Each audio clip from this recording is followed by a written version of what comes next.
can't move this finger 100% over, but I gotta get one more surgery so that I can get that finger over. See how it's like, you know, as I spread it? Maybe we'll put some filler in here to, Maybe we'll put a little filler. I'll put some face filler in there. On a quiet Sunday evening in September 2020, a metal rod 1.5 inches thick pierced Buddy Valastro's hand 3 separate times in the span of a few seconds, and the man millions knew as the cake boss sat trapped inside his own home bowling alley, unable to move, watching it happen in real time. It is one of the strangest, most specific images in celebrity history. A superstar baker pinned inside a broken pinsetting machine in his basement, and it would end up changing the trajectory of his life. But to understand why that single moment carried so much weight, you have to go back much further than 2020, back before the cameras, before the fame, before Buddy Valastro was even old enough to legally run the family business he'd end up carrying on his own. The story really begins in 1910, in a small storefront in Hoboken, New Jersey, where an Italian pastry chef named Carlo Guastafaro opened a bakery that would eventually outlive him by more than a century. Guastafaro ran that shop quietly for decades, building the kind of neighborhood reputation that doesn't show up in headlines, but keeps a business alive generation after generation. In 1964, as he neared retirement, he sold a bakery to a young Sicilian immigrant named Bartolo Valastro, who had been apprenticing as a baker since he was 7 years old and had spent years working under Guastafaro learning every part of the craft. Bartolo, who would later be known simply as Buddy Sr., took the small city bakery and began building something bigger, eventually relocating it to a more central spot on Washington Street across from Hoboken City Hall, the address that would later become instantly recognizable to television audiences around the world. Buddy Valastro Jr. was born in Hoboken on March 3rd, 1977, the youngest of 5 children and the only son. According to his own later recollections, he was around 6 years old the first time he watched his father put on a crisp white baker's uniform and announced that he wanted to come to work too, and his father, half joking in his thick Sicilian accent, told him no, he wasn't going to do this for a living, he was going to college. But college was a long way off, and in the meantime there was work to be done. His first real day on the job, at 11 years old, wasn't spent anywhere near the ovens. His father walked him straight to the bathroom, pointed at the toilet, and told him to clean it. A lesson meant to make sure his own son understood exactly what it felt like to do the least glamorous job in the building before he ever touched a mixing bowl. Buddy has said that message stuck with him for life, and decades later he'd pass the exact same lesson down to his own 4 children, putting them to work scrubbing floors and cleaning bathrooms at the family bakery, so that nobody, including his kids, could accuse him of getting a free ride. From there, Buddy graduated to washing dishes, then to cracking eggs and measuring flour, and by his mid-teens he was decorating wedding cakes alongside his father. His 4 older sisters were also part of that world, and the entire family orbited around the rhythms of the shop the way families do when a business isn't just where you work, it's who you are. Nobody in that family questioned whether it was a good way to grow up, because it was simply the only life any of them knew. Then, in 1994, everything shifted violently. Buddy Sr. was diagnosed with lung cancer, and the disease moved with brutal speed, taking his life just 3 weeks later, on his son's 17th birthday. He died at the age of 54, leaving his teenage son suddenly responsible for a business, a staff, and a family legacy that had taken more than 3 decades to build. Buddy was only 17. He didn't go to college, despite his father's old insistence that he would. He didn't take time away to figure out who he wanted to be. He walked into Carlo's bakery and started running it, because the family needed him to and because, as he said many times since, there was nowhere else he could imagine being. His mother, Mary, chose not to sell the business after her husband's death, and instead she and her children kept it running together, with Buddy stepping into the role of head baker at an age when most of his peers were worrying about prom. For years, that was simply his life, an unglamorous, demanding routine of running a family bakery with no public recognition beyond the loyal customers who lined up on Washington Street. His path toward television wasn't planned or strategic. His growing reputation for elaborate wedding cakes eventually caught the attention of Food Network, and he was invited to compete in a series of televised cake competitions. His first 3 attempts ended in defeat, and by his own account those losses stung. But he kept going back to the bakery, refining his technique, and on his fourth try, in a 2007 episode nicknamed Battle of the Brides, he finally won, taking home $10,000 and, more importantly, a nickname coined by the show's producers that would follow him for the rest of his career, the Cake Boss. That would open the door to something much bigger. TLC executives saw potential not just in his cakes, but in the loud, warm, chaotic Italian-American family surrounding him, and they picked up a reality series built around daily life at Carlo's Bakery. Cake Boss premiered in April 2009, and almost immediately it became appointment television. Audiences fell in love with the same dynamic that had shaped Buddy his entire life. For older sisters who all had opinions, brothers-in-law who added their own friction and humor, and at the emotional center of it all, his mother Mary, who ran the family's orbit with a steadiness that never wavered on camera. The bakery itself transformed almost overnight from a beloved local institution into a genuine tourist destination, with lines forming down the block before the doors even opened. It's worth pausing on just how unlikely that success was. This wasn't a polished culinary star groomed for television. This was a self-taught baker who had dropped out of high school at 17 to keep his family shop alive, whose entire education in the craft had come from cleaning toilets and cracking eggs alongside his father. What audiences responded to wasn't slickness. It was authenticity, the sense that they were watching a real family navigate real pressure, real deadlines, and real grief, all while somehow still finding room to laugh at each other across a bakery counter.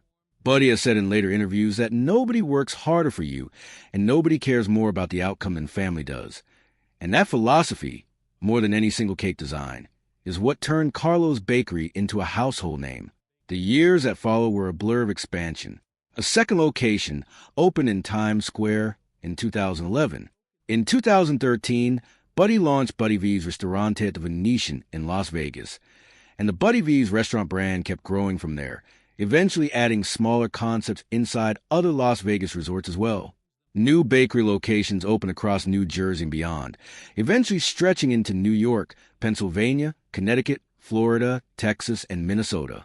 He published multiple best-selling books, launched product lines including his own fondant and buttercream icing, and even introduced cake vending machines, refrigerated kiosks selling slices in high-traffic spots like Las Vegas and Toronto, a small but telling sign of just how far the brand had traveled from a single Hoboken storefront. In 2017, he was inducted into the New Jersey Hall of Fame, introduced at the ceremony by baseball legend Mariano Rivera, and in his own remarks that night, Buddy made a point of saying how proud he was to be from the state that had given his family everything. From the outside, it looked like an unstoppable rise. A small immigrant bakery turned into a genuine American business empire built almost entirely on one family's hands. But 2017 wasn't only a year of celebration.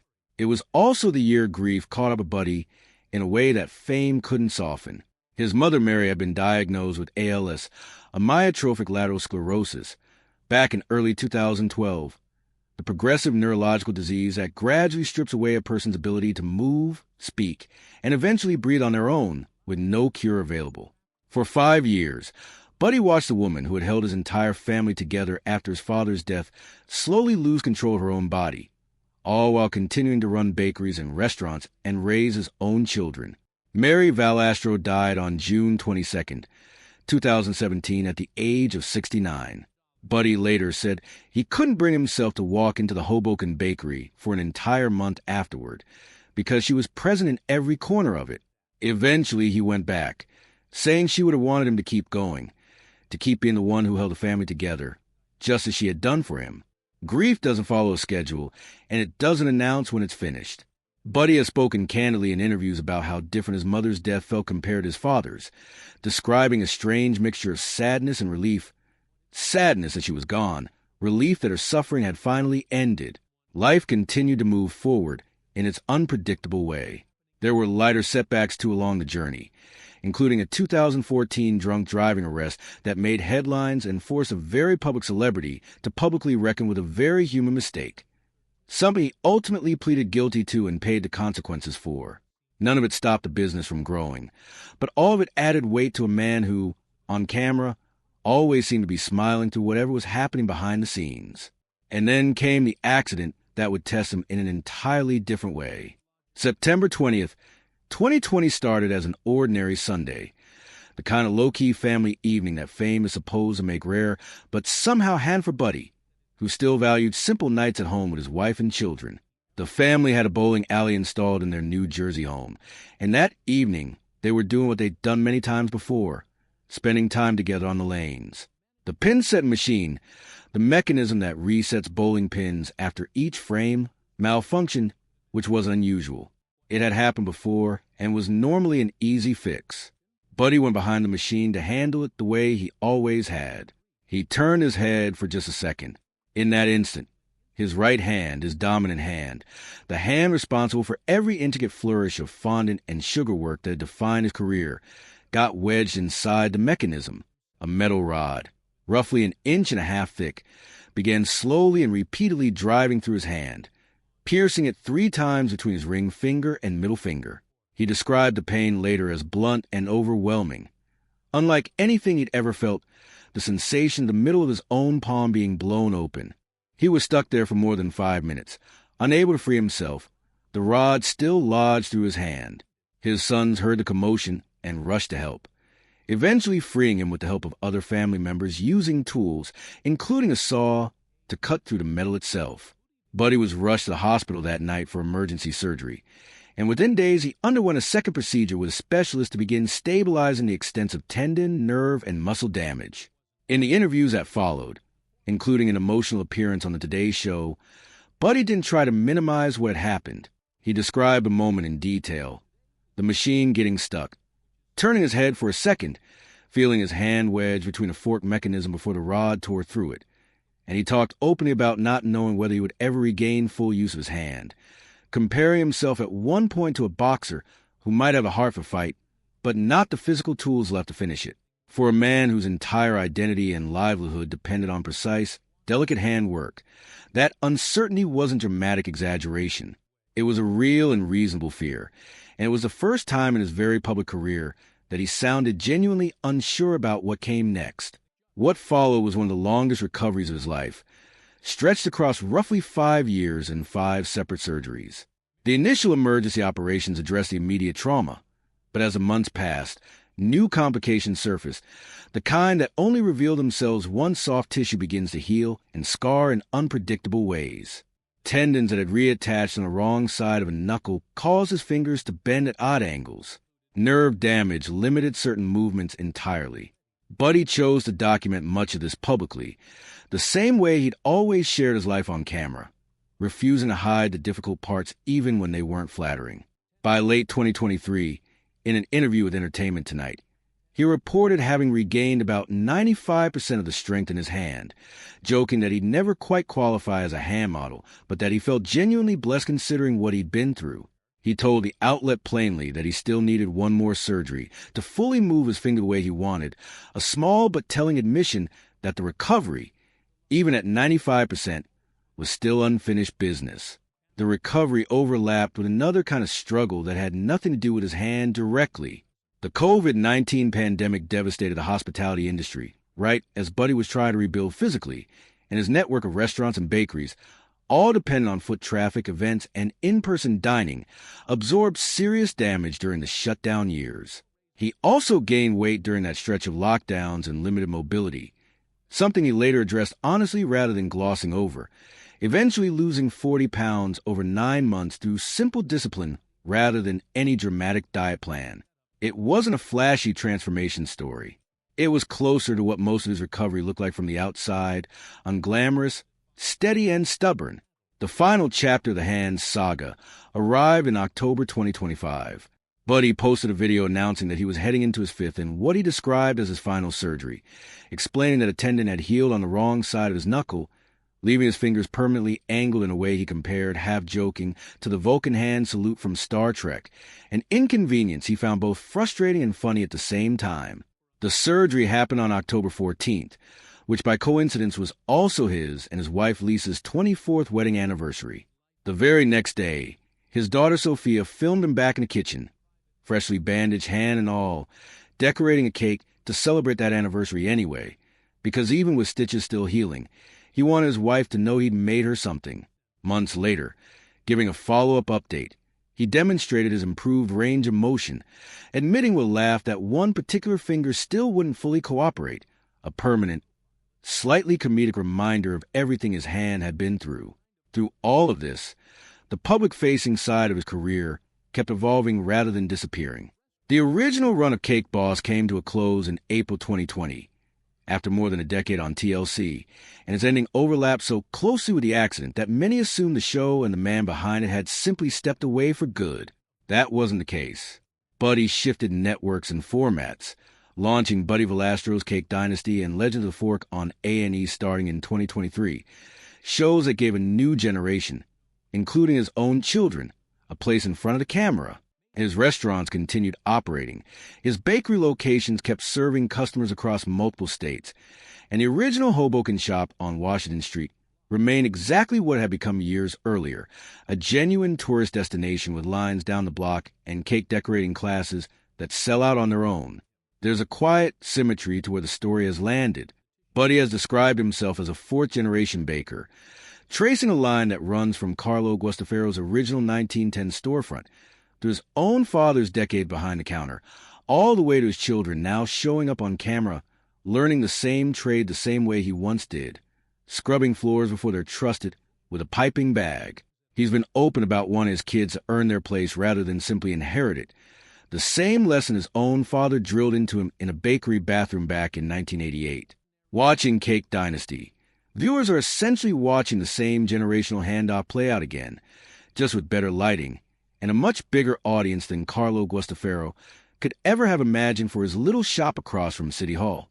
What makes Buddy Valastro's story compelling isn't really the fame, or the cakes, or even the specific horror of a bowling machine turning into a life-altering injury. It's the pattern underneath all of it. A 17-year-old who lost his father with almost no warning and simply kept the family business running because there wasn't another option he was willing to consider. A son who watched his mother fight a disease with no cure for 5 years and kept working anyway, because she would have wanted him to.